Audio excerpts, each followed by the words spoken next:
Now, in my mind, I just create a thought that something should happen to you, something good or bad.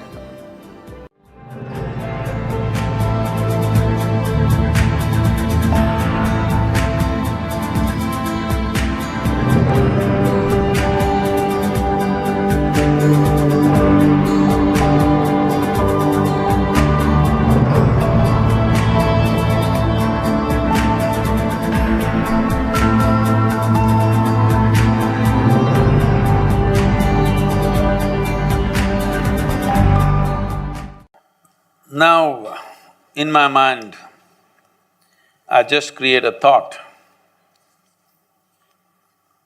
that something should happen to you, something good or bad.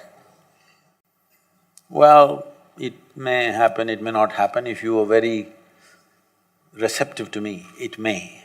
If I say something, if you take it very seriously, you may change things. But if I invest my emotion in my thought, I will make sure the thought gets across to you in a very big way. Then the chances are more that it may happen to you.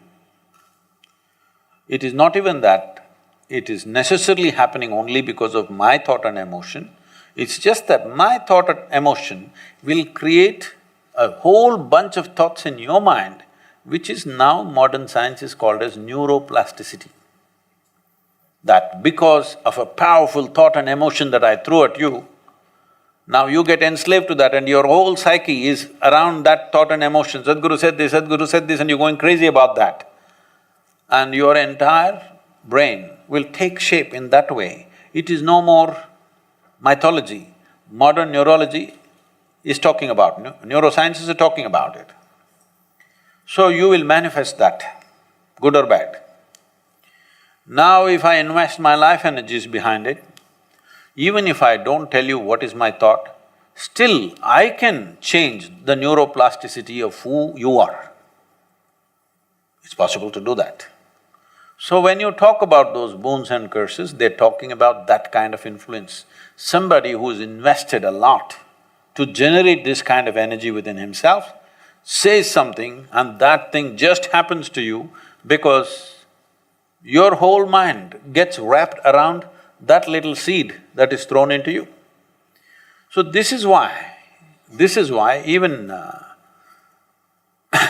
even to teach a simple form of spiritual process, even to teach a very basic form of meditativeness, when you come to us, we will not do it unless you take a larger identity, that you become all-inclusive in some way.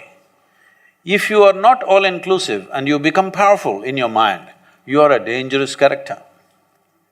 It's just like somebody who is not in some way responsible for the world has a nuclear bomb in his hand, he will inevitably cause damage, isn't it? So this is why meditations and spiritual processes, before they're being taught, a certain amount of making your identity much larger than your individual identity, so that you become all-inclusive before you become meditative, is always taken care of. In spite of that, there could be a Vishwamitra being born, what can we do?